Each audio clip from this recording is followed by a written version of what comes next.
ಸ್ನೇಹಿತರೆ, ಇವತ್ತಿನ ಈ ಕಾರ್ಯಕ್ರಮದಲ್ಲಿ ಒಂದು ಅದ್ಭುತವಾದ ಒಂದು ಮುದ್ರೆಗೆ ಸಂಬಂಧಿತ ಒಂದು ವಿಷಯವನ್ನು ನಾವು ಚರ್ಚೆ ಮಾಡೋಣ. ಒಂದು 5 ನಿಮಿಷದಲ್ಲಿ ಮುಕ್ತಾಯ ಮಾಡ್ತೀವಿ. ಸ್ನೇಹಿತರೆ, ಈ ಮುದ್ರೆಗಳ ಪ್ರಾಮುಖ್ಯತೆ ಅನ್ನೋದು ನಾವು ಈಗಾಗಲೇ ಸುಮಾರು ಕ್ಲಾಸಲ್ಲಿ ನಾವು ಚರ್ಚೆ ಮಾಡ್ತಾ ಬಂದಿದ್ವಿ. ಸೊ ಹಲವಾರು ಮುದ್ರೆಗಳು ತಿಳ್ಕೊಂಡಿದ್ವಿ.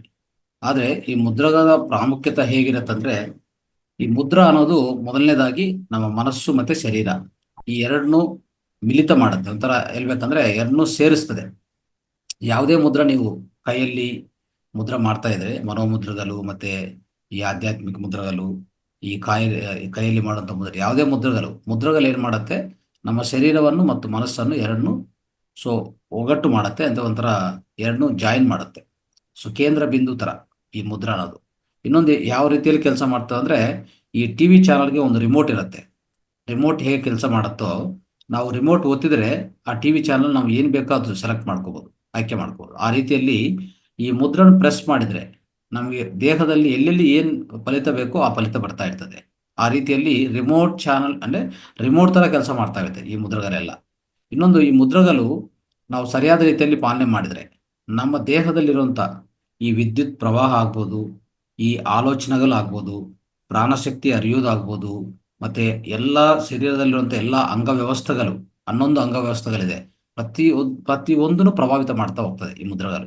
ಅಂತ ಅದ್ಭುತವಾದ ರೀತಿಯಲ್ಲಿ ಕೆಲಸ ಮಾಡುತ್ತೆ. ಇನ್ನೊಂದು, ಈ ಮುದ್ರೆಗಳು ಮಾಡ್ತಾ ಇದ್ರೆ ನಮ್ಮಲ್ಲಿ ಪ್ರಾಣಶಕ್ತಿ ಹೆಚ್ಚಾಗೋದು. ಅಂದ್ರೆ ಪ್ರಾಣಶಕ್ತಿ ನಮಗೆ ಖಂಡಿತವಾಗಿ ಬೇಕಾಗಿದೆ ಅಲ್ವಾ? ಎಷ್ಟು ಶಕ್ತಿ ಬೇಕೋ ಅಷ್ಟು ಶಕ್ತಿ ನಿಮಗೆ ಪ್ರವಾಹ ಒಳಗಡೆ ಆಗ್ತಾನೆ ಇರ್ತದೆ. ಅದಕ್ಕೋಸ್ಕರ ಮುದ್ರೆಗಳ ಪ್ರಾಮುಖ್ಯತೆ ಅನ್ನೋದು ಅದ್ಭುತವಾದ ರೀತಿಯಲ್ಲಿ ಇದೆ. ಆ ಮುದ್ರೆಗಳ ಪ್ರಾಮುಖ್ಯತೆ ಈಗಾಗಲೇ ತಿಳ್ಕೊತಾ ಬಂದಿದ್ವಿ. ಬಟ್ ಇವತ್ತಿನ ಈ ಆ, ಈ ಈ ಈ ಭಾಗದಲ್ಲಿ ಸ್ವಲ್ಪ ಹೆಚ್ಚು ತಿಳ್ಕೊಳಕ್ಕೆ ಪ್ರಯತ್ನ ಮಾಡೋಣ. ಇನ್ನೊಂದು ಕೋನದಲ್ಲಿ ನೋಡೋಕೆ ಪ್ರಯತ್ನ ಮಾಡೋಣ. ಈಗ ಮೊದಲನೇದಾಗಿ, ಶಿಶುವು ಜನ್ಮ ತಗೊಂಡಿದ ಮೇಲೆ ಒಂದು ಮುದ್ರದಲ್ಲಿ ಆಟೋಮೆಟಿಕ್ ಆಗಿ ಅಲ್ವಾ, ನಾವೇನು ಹೇಳ್ಕೊಡೋದು ಬೇಕಾಗಿಲ್ಲ, ಅದೇ ಏನ್ ಮಾಡ್ತಾನೆ ಶಿಶು, ಈ ಆದಿ ಮುದ್ರದಲ್ಲಿ ಇರ್ತಾನೆ ಅಲ್ವಾ. ಈ ರೀತಿಯಲ್ಲಿ ಆದಿ ಮುದ್ರ ಹಾಕೊಂತಾನೆ. ಒಂಥರ ಅದು ಅವ್ರಿಗೆ ಒಂದು ರಕ್ಷಣೆ ತರ ಇರ್ತದೆ. ಒಂದು ಅದ್ಭುತವಾದ ಆಕ್ಸಿಜನ್ ಎಲ್ಲ ಸಿಗ್ತಾ ಇರ್ತದೆ ಈ ಆದಿ ಮುದ್ರದಿಂದ ಅಲ್ವಾ. ಈ ಆದಿ ಮುದ್ರದಲ್ಲಿ ಇರ್ತಾರೆ. ಆಮೇಲೆ ಅವ್ರಿಗೆ ಯಾವಾಗನ ಬಾಯಾರಿಕೆ ಆಗಿದೆ ಅಂತ ಇಟ್ಕೊಳ್ಳಿ. ಬಾಯಾರಿಕೆ ಆಗಿದ್ರೆ ಶಿಶುಕ್ಕೆ ಏನ್ ಮಾಡ್ತಾನೆ, ಇದು ಮಾಡ್ತಾ ಇರ್ತಾರೆ ನೋಡಿ. ಹ್ಮ್ ಈ ಹೆಬ್ಬೆರ್ಲು ಆ ಬಾಯಲ್ಲಿ ಇಟ್ಕೊಂಡು ಒಂಥರ ಜುಬ್ತಾ ಇರ್ತಾರೆ. ಆದ್ರೆ ಇದೇನು ಅರ್ಥ ಅಂತಂದ್ರೆ, ಇದೊಂದು ಮುದ್ರ, ಅರ್ಥ ಮಾಡ್ಕೊಳ್ಳಿ. ಸೊ ಇದನ್ನು ಒಂದು ಮುದ್ರಣೆ ಅಂತ ನೀವು ಅರ್ಥ ಮಾಡ್ಕೋಬೇಕು. ಸೊ ಆಮೇಲೆ ಯಾವಾಗನ ಕೋಪ ಬಂದೆ ಅಂತ ಇಟ್ಕೊಂಡು ನಾವೇನ್ ಮಾಡ್ತೀವಿ, ಈ ರೀತಿಯಲ್ಲಿ ಮಾಡ್ತೀವಿ ಅಲ್ವಾ. ಕೋಪ ಬಂದ್ರೆ ಈ ರೀತಿಯಲ್ಲಿ, ಇದೊಂದು ಮುದ್ರ, ಇದನ್ನು ಅರ್ಥ ಮಾಡ್ಕೋಬೇಕು ನಾವು. ಆಮೇಲೆ ದೇವತಾ ಮೂರ್ತಿಗಳು ಹೇಗಿರ್ತಾರೆ, ಈ ತರ, ಇದೊಂದು ಅಭಯ ಮುದ್ರ, ಆ ರೀತಿಯಲ್ಲಿ ಆಗುತ್ತೆ.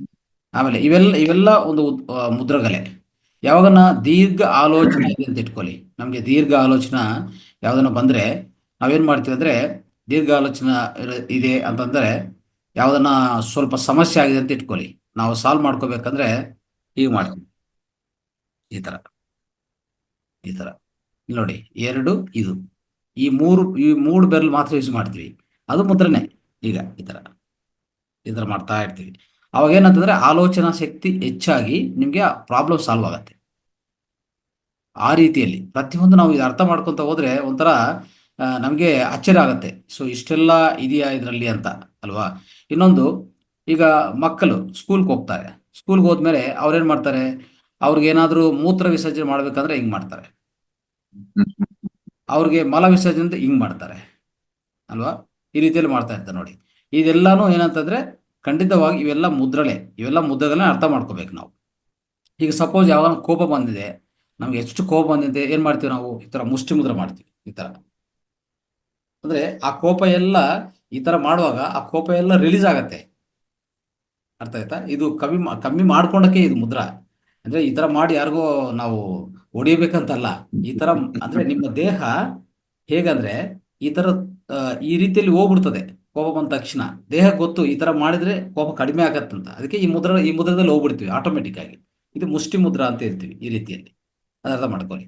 ಸೊ ಈ ರೀತಿಯಲ್ಲಿ ಇನ್ನು ನಾವು ಈ ಆ, ಈ ಸಪೋಸ್ ಈಗ ಯಾವ್ದನ್ನ ಅಂದ್ರೆ ಈ ರೀತಿ ಮಾಡುವಾಗ ಏನಂದ್ರೆ, ಇನ್ನೊಂದು ಲಿವರ್ನು ಪ್ರೊಟೆಕ್ಟ್ ಆಗತ್ತೆ. ಇಲ್ಲಾಂದ್ರೆ ಆ ಕೋಪದಿಂದ, ಸ್ಟ್ರೆಸ್ ಇಂದ ಲಿವರ್ ಡ್ಯಾಮೇಜ್ ಆಗೋಂಥ ಅವಕಾಶ ಇದೆ. ಅದಕ್ಕೆ ಈ ರೀತಿಯಲ್ಲಿ ಮಾಡುವಾಗ ಲಿವರು ಪ್ರೊಟೆಕ್ಟ್ ಆಗತ್ತೆ. ಅದೊಂದು ಉತ್ತಮವಾದ ವಿಷಯ. ಮತ್ತೆ ಧ್ಯಾನದಲ್ಲಿ ಸುಮಾರು ಪ್ರತಿಯೊಬ್ಬರು ಧ್ಯಾನದಲ್ಲಿ ಕೂತ್ಕೊಂಡವಾಗ ನಮ್ಮ ಧ್ಯಾನ ಪ್ರಾಕ್ಟೀಸ್ ಮಾಡುವಾಗ ನಾವೆಲ್ಲರೂ ಈ ಮುದ್ರ ಮಾಡ್ತೀವಿ. ಇದು ಈಗಾಗಲೇ ಹೇಳಿದ್ವಿ, ವಿಶೇಷ ಮುದ್ರಾ ಅಂತ ಹೇಳಿದ್ವಿ. ಆದ್ರೆ ಈ ಜೊತೆಗೆ ಇನ್ನೊಂದು ಭೈರವ ಮುದ್ರ ಮಾಡ್ತಾರೆ. ಭೈರವ ಮುದ್ರ ಹೇಗೆ ಇಟ್ಕೋತಾರೆ ಅಲ್ವಾ? ಇದು ಧ್ಯಾನ ಮುದ್ರ ಅಂತ ಹೇಳ್ಬೋದು.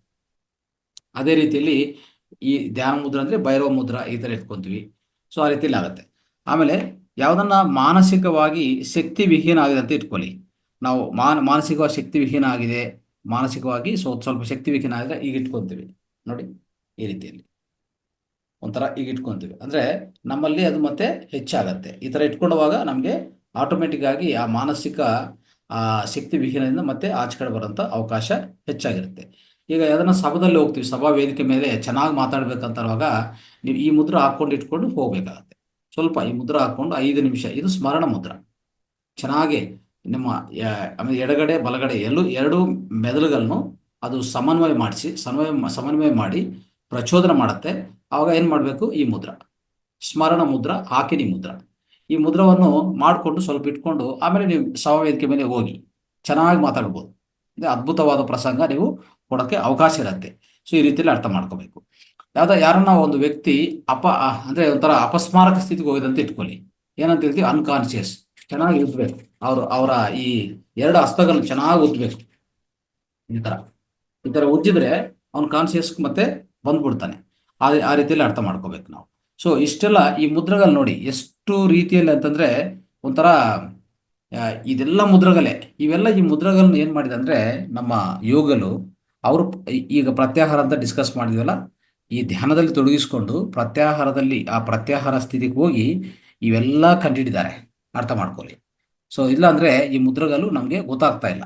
ಇದೆಲ್ಲ ನಮ್ಗೆ ಯೋಗಿಗಳು, ಮುನಿಗಳು, ಋಷಿಗಳು ಕೊಟ್ಟಿರುವಂತ ವಿಜ್ಞಾನ ಇದೆಲ್ಲ, ಮುದ್ರಾ ವಿಜ್ಞಾನ, ಮುದ್ರಾ ಸೈನ್ಸ್ ಅಂತ ಹೇಳ್ತೀವಿ. ಆಮೇಲೆ ಯಾವಾಗ ನಾವು ರಕ್ಷಣೆ ಮಾಡ್ಕೋಬೇಕಂತ ಇಟ್ಕೊಳ್ಳಿ, ರಕ್ಷಣೆ ಮಾಡ್ಕೋಬೇಕು ಅಂತ. ಸೊ ಒಂದು ಮುದ್ರಾ, ಈ ಮುದ್ರಾ ನಾವು ಹೇಳ್ತಂದ್ರೆ ಅನಾಹತ ಚಕ್ರಕ್ಕೆ ಸಂಬಂಧಿಸಿದ್ದು. ಈ ರೀತಿಯಲ್ಲಿ ನಾವು ರಕ್ಷಣೆ ಮಾಡ್ಕೋಬೇಕು ಅಂತ ಯಾವನೋ ಭಯ ಅನಿಸ್ತಾ ಇದ್ರೆ ಈಗ ಇಟ್ಕೊಂತೀವಿ ಅಲ್ವಾ?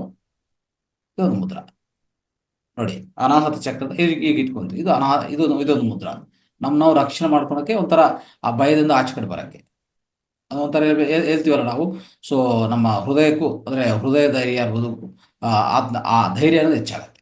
ಆಮೇಲೆ ಯಾವಾಗ ನಮಗೆ ಸ್ವಲ್ಪ ಈ ಜಠರಾಗ್ನಿ ಕಡಿಮೆ ಇದೆ, ಸ್ವಲ್ಪ ನಮಗೆ ಚೆನ್ನಾಗಿ ಹಸುವಾಗ್ತಾ ಇಲ್ಲ, ಡೈಜೆಷನ್ ಆಗ್ತಾ ಇಲ್ಲ ಅಂತ ಇರುವಾಗ ಅದನ್ನ ಹೆಚ್ಚು ಮಾಡ್ಕೊಂಡು ಜಠರಾಗ್ನಿ ಸರಿಪಡಿಸ್ಕೊಳಕ್ಕೆ ಹೀಗೆ ಇಟ್ಕೊಂಡು ನಾಭಿ ಮೇಲೆ ಇಟ್ಕೊಂಡು, ಇದು ನಾಭಿ ಮುದ್ರ ನೋಡಿ. ಓಕೆ, ಈ ನಾಭಿ ಮೇಲೆ ಇಟ್ಕೊಂತೀವಿ, ಆ ರೀತಿ ಆಗತ್ತೆ. ಸೊ ಈ ರೀತಿ ಮಾಡ್ಕೊಳ್ಳುವಾಗ ನಮಗೆ ಅಲ್ಲಿ ಏನಾಗತ್ತೆ, ಅಲ್ಲಿರುವಂತ ಈ ಜಠರಾಗ್ನಿ ಹೆಚ್ಚಾಗತ್ತೆ. ಅವಾಗ ನಮಗೆ ಅದು ಅದ್ಭುತವಾದ ಸಹಾಯ ಮಾಡತ್ತೆ. ಆಮೇಲೆ ಯಾವಾಗನ ಸಪೋಸ್ ನಾವು ಒಂಥರ ನಿದ್ದೆ ಬರ್ತಾ ಇದೆ, ಆಕಲಿಕ್ಕೆ ಬರ್ತಾ ಇದೆ ಅಂತ ಇಟ್ಕೊಳ್ಳಿ. ಅವಾಗ ಏನ್ ಮಾಡ್ತೀವಿ? ಈ ತರ ಏನ್ ಮಾಡ್ಕೋತೀವಲ್ಲ, ಈ ತರ ನಮ್ಗೆ ಆಕಲಿಗೆ ಬರ್ತಾ ಇದೆ, ಅವೇನ್ ಮಾಡ್ತೀವಿ? ಈ ತರ ಮಾಡ್ತೀವಿ. ಇದು ಒಂದು ಮುದ್ರಣೆ. ಇದೇನಾಗತ್ತಂದ್ರೆ ನಮ್ಮಲ್ಲಿ ಅಗ್ನಿ ತತ್ವ, ಈ ಪ್ರದೇಶ ತತ್ವ ಅಂದ್ರೆ ಆಕಾಶ ತತ್ವ, ಅಗ್ನಿ ತತ್ವ ಈ ಎರಡೂ ಹೆಚ್ಚಾಗತ್ತೆ, ಪ್ರಚೋದನ ಆಗತ್ತೆ ಹೊರಗಡೆ. ಸೊ ಅದನ್ನು ಅವಾಗ ಏನಾಗತ್ತಂದ್ರೆ ಈ ಜಾಸ್ ಇದೆಲ್ಲ ಲಾಕ್ ಆಗಲ್ಲ. ಓಕೆ, ಲಾಕ್ ಆಗಲ್ಲ ಅದು. ಸೊ ಒಂಥರ ಸರಳವಾಗಿರ್ತದೆ ಆ ರೀತಿಯಲ್ಲಿ. ಸೊ ಇದು ಎಷ್ಟಂದ್ರೆ ಒಂಥರ ಹೇಳ್ತಾ ಹೋದ್ರೆ, ಸೊ ಅದ್ಭುತವಾದ ಮುದ್ರಗಳು, ಈ ಮುದ್ರಗಳೆಲ್ಲ ಅದ್ಭುತವಾದ ಸಹಾಯ ನಾವು ಮಾಡ್ತಾ ಇರ್ತೇವೆ. ಪ್ರತಿ ದಿವಸ ನಾವು ಮಾಡಿದ್ರೆ ಸಾಕಷ್ಟೇ. ಇನ್ನೊಂದು, ಯಾವಾಗ ನಮ್ಗೆ ನಿದ್ದೆ ಬಂದಿಲ್ಲ ಅಂತ ಇಟ್ಕೊಳ್ಳಿ, ನೈಟ್ ಒಂದು 5 ನಿಮಿಷ ಆರಾಮಾಗಿ ಬೆಡ್ ಮೇಲೆ ಕೂತ್ಕೊಂಡು ಒಂದು ಶುಭರಾತ್ರಿ ಮುದ್ರ ಇದೆ, ಗುಡ್ ನೈಟ್ ಮುದ್ರ. ಅದೇನಂದ್ರೆ ನೋಡಿ, ಹೀಗೆ ಎಲ್ಲಾ ಬೆಲೆಗಳು ಹೋಗಿದ್ಮೇಲೆ ಈ ತರ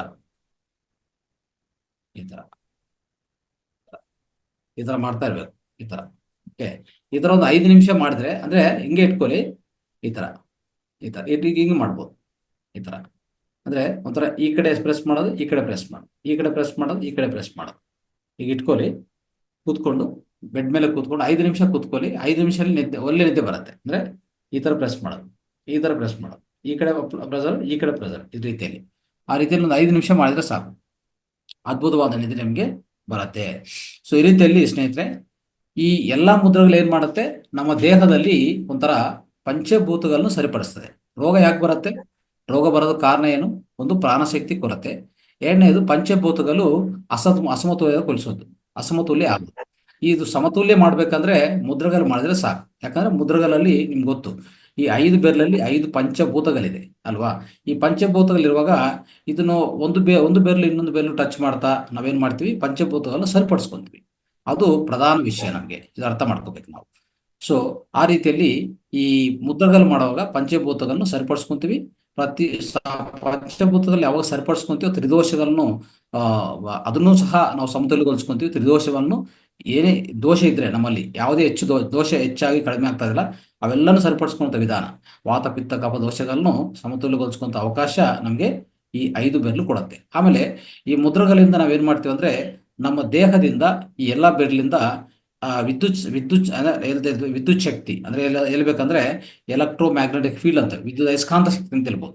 ಅಂದ್ರೆ ಒಂಥರ ಪ್ರಭಾವಲೆ ಅಂತ ಹೇಳ್ತೀವಲ್ಲ, ಅದೆಲ್ಲ ಆಚೆ ಕಡೆ ಹೋಗ್ತಾ ಇರ್ತದೆ, ವಿಹೀನ ಆಗ್ತಾ ಇರ್ತದೆ. ಅದೆಲ್ಲ ನಾವು ಈ ತರ ಮತ್ತೆ ಒಂದಕ್ಕೊಂದು ಟಚ್ ಮಾಡುವಾಗ ಏನಾಗುತ್ತೆ ಗೊತ್ತಾ, ಒಂದು ಬೆರ್ಲಿಗೆ ಇನ್ನೊಂದು ಬೆರ್ಲು, ಸೊ ಒಂದು ಕೈ ಇನ್ನೊಂದು ಕೈ ಈ ತರ ಟಚ್ ಮಾಡ್ತಾ ಇರ್ತೀವಲ್ಲ, ಅವಾಗ ಏನಾಗುತ್ತೆ ಅಂದ್ರೆ ಮತ್ತೆ ಶಕ್ತಿ ಎಲ್ಲ ಒಳಗಡೆ ಬರುತ್ತೆ, ಆಚೆ ಕಡೆ ಹೋಗಲ್ಲ. ಅಂದ್ರೆ ವಿಹೀನ ಆಗಲ್ಲ, ವೇಸ್ಟ್ ಆಗಲ್ಲ, ಮತ್ತೆ ಶಕ್ತಿ ತಿರ್ಗಾ ನಮ್ಮ ದೇಹಕ್ಕೆ ತಲುಪಿಸ್ತಾ ಇರ್ತೀವಿ. ಆ ರೀತಿ ಆಗತ್ತೆ. ಇನ್ನೊಂದು, ಫಾರ್ ಎಕ್ಸಾಂಪಲ್ ಯಾರಿಗಾನ ಆ ಉದಾಹರಣೆಗೆ ನಿಮ್ಗೆ ಎಲ್ಲೋ ಒಂದು ಕಡೆ ಪೇನ್ ಬಂದಂತೆ ಇಟ್ಕೊಳ್ಳಿ. ದೇಹದಲ್ಲಿ ಪೇನ್ ಬಂದ್ರೆ ನೀವೇನ್ ಮಾಡ್ಬೇಕಂದ್ರೆ, ಚೆನ್ನಾಗಿ ಕಪಾಲಭಾತಿ ಮಾಡುತ್ತಾ ಈ ರೀತಿ ಮಾಡ್ಕೊಳ್ಳಿ. ಮುಕುಲ ಮುದ್ರ. ಈಗ ಇಲ್ಲಿ ಪೇನ್ ಇದೆ, ಇಲ್ಲಿ ಈಗ ಇಟ್ಕೊಂಡು ಕಪಾಲಭಾತಿ ಮಾಡಿ. ಕಪಾಲಭಾತಿ ಮಾಡ್ತಾ ಹೋದ್ರೆ ತಕ್ಷಣವೇ ಪೇನ್ ರಿಲೀಫ್ ಆಗತ್ತೆ ನೋಡಿ. ತಕ್ಷಣವೇ ಪೇನ್ ರಿಲೀಫ್ ಆಗುತ್ತೆ. ಆಮೇಲೆ ನಮಗೆ ಹೃದಯಕ್ಕೆ ತೊಂದರೆ ಆಗ್ತಾ ಇದೆ, ನಾವೇನ್ ಮಾಡ್ತೀವಿ, ಖಂಡಿತವಾಗಿ ಈ ಅಪಾನ ವಾಯುಮುದ್ರ ಮಾಡ್ಬಿಡ್ತೀವಿ ಅಷ್ಟೇ. ಅಪಾನ ವಾಯುಮುದ್ರ ಇದು ಮಾಡ್ಕೊಂಡ ತಕ್ಷಣವೇ ನಮ್ಮಲ್ಲಿ ಯಾವುದೇ ತೊಂದರೆ ಆದ್ರೆ, ಅಂದ್ರೆ ನಮ್ಮ ಹೃದಯಕ್ಕೆ ಸಂಬಂಧಿತ ಯಾವುದೇ ತೊಂದರೆಗಳು ತಕ್ಷಣವೇ ರಿಲೀಫ್ ಆಗತ್ತೆ. ಮುಕುಲ ಮುದ್ರ ಈ ತರ ಇದೊಂದು ಮುದ್ರ. ಆಮೇಲೆ ಇನ್ನು ಜ್ಞಾನ ಮುದ್ರ. ಫಾರ್ ಎಕ್ಸಾಂಪಲ್ ಜ್ಞಾನ ಮುದ್ರ ಅನ್ನೋದು ಹೀಗೆ ಇಟ್ಕೊಂತೀವಿ ಅಲ್ವಾ.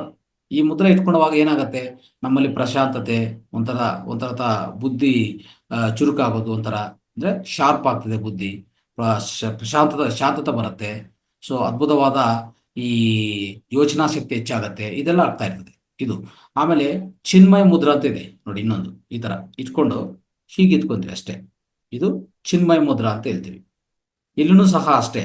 ಸೊ ಎಲ್ಲಾ ಬೆರಳು ಹೋಗಿ ಇಲ್ಲಿ ಟಚ್ ಆಗಿ ಇಲ್ಲಿ ಪ್ರಚೋದನ ಆಗ್ತಾ ಇರ್ತದೆ. ಇದರಿಂದನೂ ಅದ್ಭುತವಾದ ಫಲಿತಗಳು ಸಿಗುತ್ತೆ ನಮಗೆ. ಅಂದ್ರೆ ನಮ್ಮಲ್ಲಿ ಪ್ರಾಣಶಕ್ತಿ ಹೆಚ್ಚಾಗ್ತಾ ಹೋಗ್ತದೆ. ಓಕೆ, ಆ ರೀತಿಯಲ್ಲಿ ಆಗ್ತದೆ. ಈ ರೀತಿಯಲ್ಲಿ ಇಟ್ಕೋಬಹುದು. ಇನ್ನು ಬ್ರಹ್ಮಮುದ್ರ ಅಂತ ಮಾಡಿದ್ವಿ, ನಿಮ್ಗೆ ಗೊತ್ತಲ್ಲ ಬ್ರಹ್ಮಮುದ್ರ. ಈಗ ಇಟ್ಕೊಳ್ಳೋದು ಹೀಗೆ. ಈ ಬ್ರಹ್ಮಮುದ್ರ ಇದರಲ್ಲಿ ಏನಾಗುತ್ತೆ, 72,000 ನಾಡಿಗಳು ಪ್ರಚೋದನ ಆಗತ್ತೆ. ಇಡೀ ದೇಹದೆಲ್ಲ ಪ್ರಾಣಶಕ್ತಿ ಹರಿತಾ ಇರ್ತದೆ ನೋಡಿ. ಇಂಥ ಅದ್ಭುತವಾದ ಮುದ್ರ. ಮತ್ತೆ ಇನ್ನೊಂದು ಮುದ್ರ ಇದೆ, ಅದು ನಾವು ಈಗಾಗಲೇ ಚರ್ಚೆ ಮಾಡಿದೀವಿ.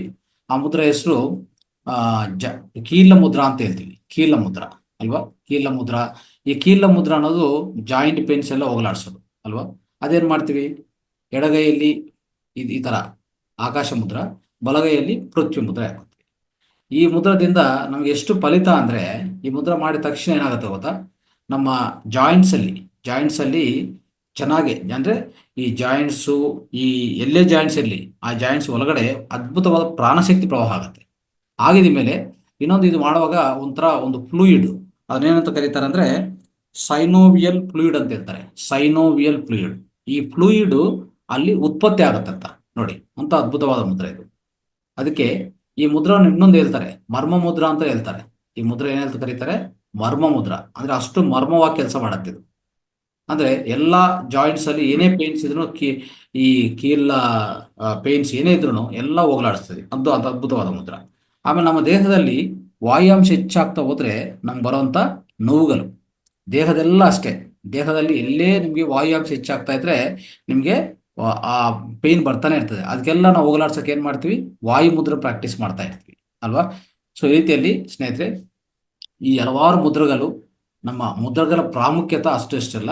ಸೊ ನಮ್ಮ ಜೀವನದಲ್ಲಿ ಸರಿಯಾದ ರೀತಿಯಲ್ಲಿ ಅಳವಡಿಸ್ಕೊಂಡ್ರೆ ನಿಮಗೆ ಅದ್ಭುತವಾದ ಫಲಿತಗಳು ಸಿಗತ್ತೆ. ಇನ್ನು ಹೆಚ್ಚಿನ ಮಾಹಿತಿ ಇನ್ನೊಂದು ಕ್ಲಾಸಲ್ಲಿ ನಾವು ತಿಳ್ಕೊಳ್ಳೋಕ್ಕೆ ಪ್ರಯತ್ನ ಮಾಡಿ. ಥ್ಯಾಂಕ್ ಯು, ಧನ್ಯವಾದ.